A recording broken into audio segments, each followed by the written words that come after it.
Senator, thank you. I think that we're going to be spending the rest of the week, certainly through Sunday, eulogizing and memorializing Charlie.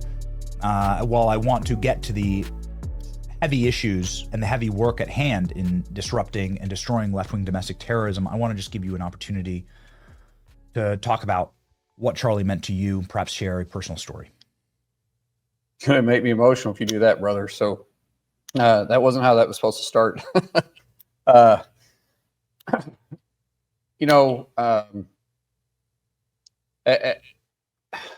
it, Vinny. I wasn't expecting that. Here's let me just sum it up for Charlie.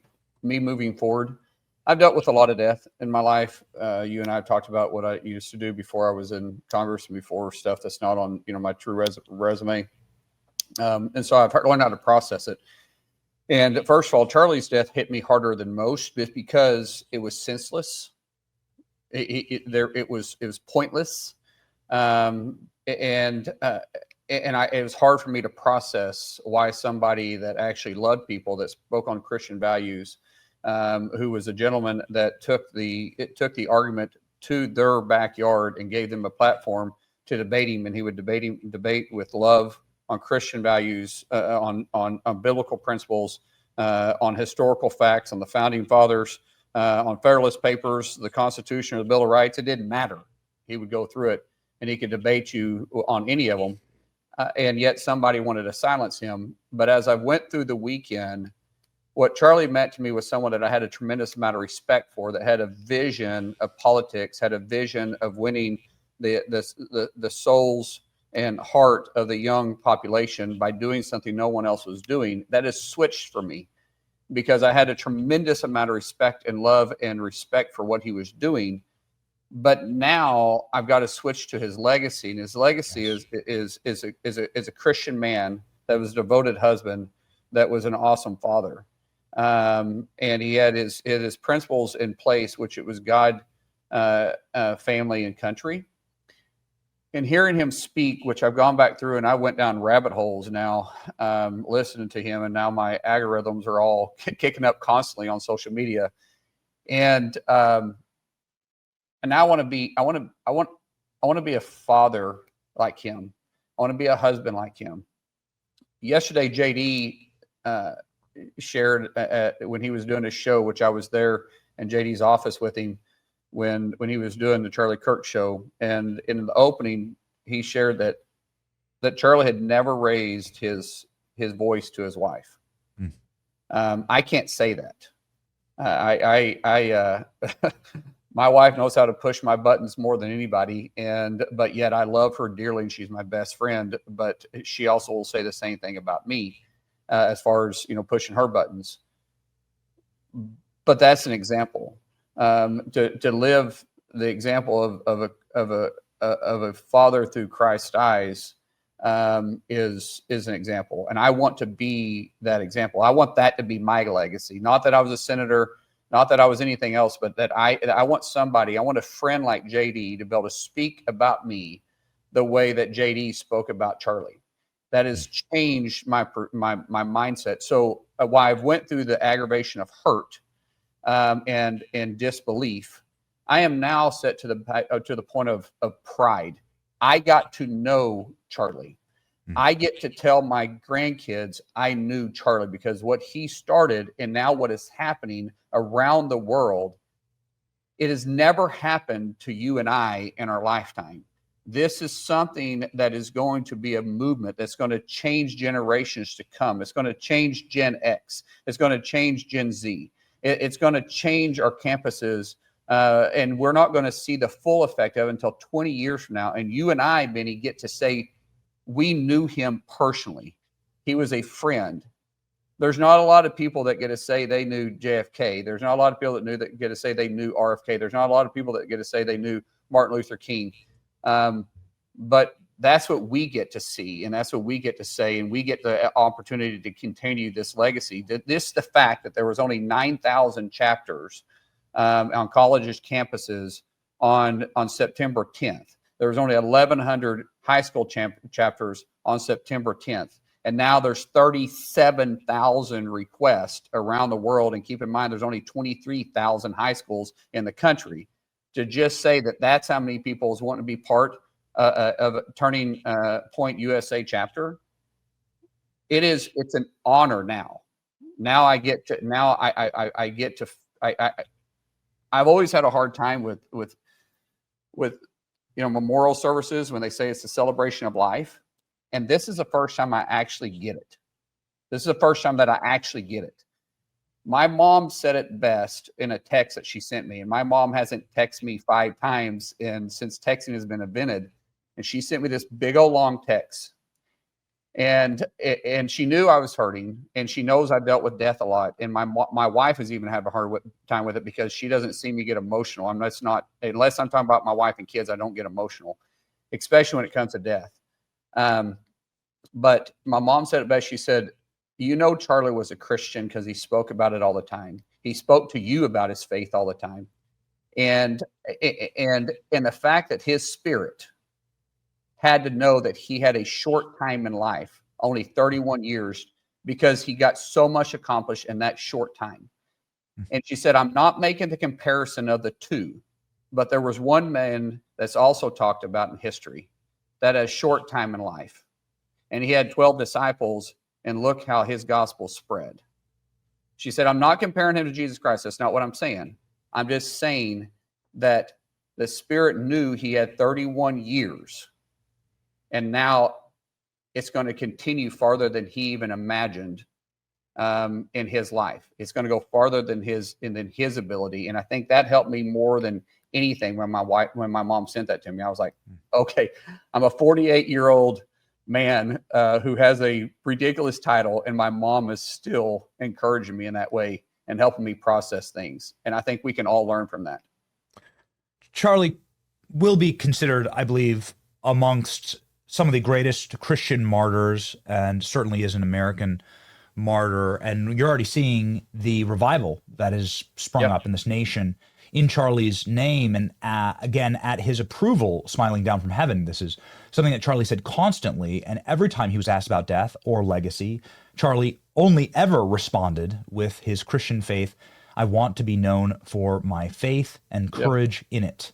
And this is what Charlie said again and again and again, and you can see that legacy, of course, with full churches, full baptisms, full parking lots, and Jesus walks and prayers and vigils throughout America. So I think that legacy is certainly secure, and it is the hand of God acting right now on our nation. Did you see was it at the Angel Stadium when they had the praise and worship? I think it was at the Angel Stadium. I'm not sure, the baseball game really? where they did the praise and worship song, and they had people standing there with their hands up in the air praising the Lord.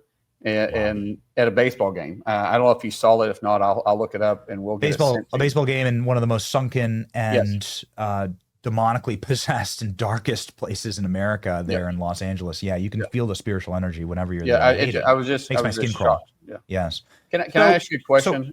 Can I ask you a question? And I mean this sincerely, and I don't mean to put you on the spot, but we become acquaintances that's turning into friends. Can I truly ask you, how are you doing? Because I know you guys were. I was friends with Charlie. You two were close, and it's tough. Sometimes you just need a hug, and so if you need that, I'll be happy to do that for you at some point. But how are you holding up? So in moments like this, you have to remind yourself who the man was and what he did for your life. I have a family in a safe and beautiful state here in Florida because of Charlie Kirk. I am no longer an alcoholic because of Charlie Kirk. Charlie Kirk was somebody who established in my life Christ as the center, when booze and degeneracy, frankly, when I first met Charlie, was the center of my life. Charlie Kirk in many ways saved me from myself, from eternal damnation. Well, he prophesied to me. He was a man who spoke into my life, and when my family, there was a hail of bullets traveling down our block in Washington, D.C. When fire threatened my children's lives in Washington, D.C., Charlie offered me his home and his personal residence to stay in for as long as we needed to find a safe and secure location. He's the only man who did that. And we stayed for months. And the reason why I'm in Florida Senator, and the reason why I have a thriving family here and business is because of Charlie. I must now internalize that and ask the Lord why. Why did you take Charlie? And to that, I searched the scriptures. And you can look to the very earliest days of the Christian church and find that the martyrdom of Stephen, a young man who was Charlie's age, and I got chills, and I get chills now thinking about it. I couldn't believe it when I looked it up. Charlie's age, who was murdered in public, stoned, in fact, by the authorities because he was speaking truth. He was speaking truth that made people uncomfortable. He was speaking the light of Christ when it was illegal. Stephen was doing his own prove me wrong about the life of Christ. And he was dragged out and killed for it. In fact, it was the Apostle Paul who was holding the garments so that everyone could kill Stephen. Upon Stephen's death, there were 200 Christians that were cloistered away and hidden in Jerusalem. They were in fear of their lives. The church was never more fragile. It was truly able to be smote by evil with the right strike. And after Stephen was the single greatest expansion of Christianity in the history of the world. It went from 200 believers to 200,000, reaching every corner of every nation. The man who held the garments to stone Stephen went on to write the entirety of the New Testament, the majority of it. His name was Saul then, and he was the Apostle Paul after. And that was the power of a martyr. And that was God uses martyrdom throughout the Christian faith in order to save people. Why? Because people don't die for a lie, Senator. People die for the truth. And when someone is willing to give up their life, when someone's willing to live for the truth, as Charlie did, and then die for the truth, as tends to happen, people stop and pay attention. Have you ever seen anyone pass away? Have you ever seen anyone die and then suddenly their social media followings double or triple on someone who is no longer presently on this earth, alive with his Savior in heaven? Have you ever seen that? No one's ever seen it in their lives. I've never seen a death in my life, and there's been many great and famous men who've died in my nearly 40 years on this planet, Senator, who never inspired more people to go to church. Like, I never saw churches filled, standing room only, parking lots down the street, because other great men died in my lifetime. This was a specific Charlie Kirk miracle. And so, if you're asking, my takeaway from this is, what would Charlie have wanted? Well, I've been through some major battles with Charlie. We'd witnessed the 2020 election, which was soul-crushing. And upon the news of Joe Biden's installation in some of the darkest days of, I think, our republic, Charlie Kirk grabbed me by the scruff of the neck and said, now's not our time to cry or be miserable. It is to us to carry the torch, to stand upright, and to continue the mission of America first. If it dies in our hearts, it will die in everyone's heart. And so now is the time, and this is an exact quote, now is the time, Benny, to go 50 times harder, is what Charlie would say to me. And so that is what I will embody. Now is not my time to cry or to sob or to be blubbering weakling. Now is the time to go 50 times harder for Charlie. That is well said. I mean, I'm telling you, from the start to right then, Benny, that is the best example I've ever heard of a martyr, and the best example of truly Charlie's life. That is, once again, I go back to my goal now. Charlie set that example that I want friends to be able to talk about me like that. Yes. That's what I want my life to be. Title, don't care. What I accomplish, I don't care. I just want to be able to have people to be able to visit with like me, or about me like that, and actually have a celebration of life. Yes.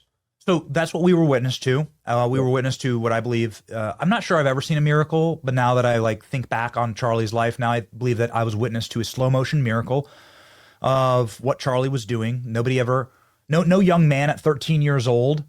Young men at 13 years old. I don't know how old your boys are, but young men at 13 years old are typically getting like Legos stuck up their nose.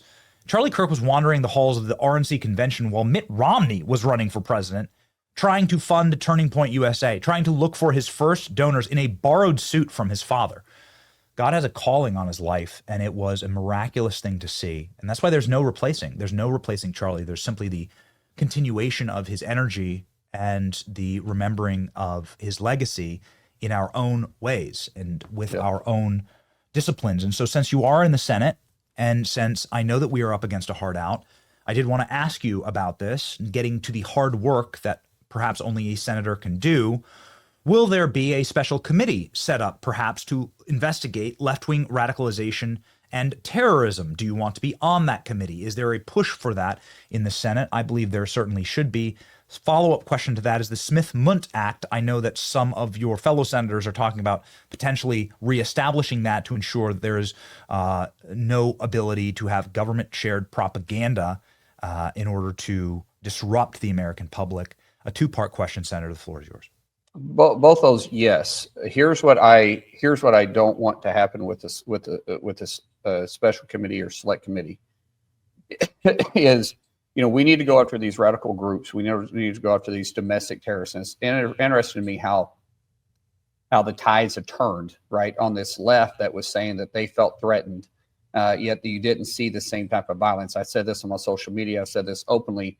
Is that there's a big difference between Charlie Kirk's death and I'm not going to even mention the other people's names, but where you didn't see the burning of the cities, the smashing of the windows.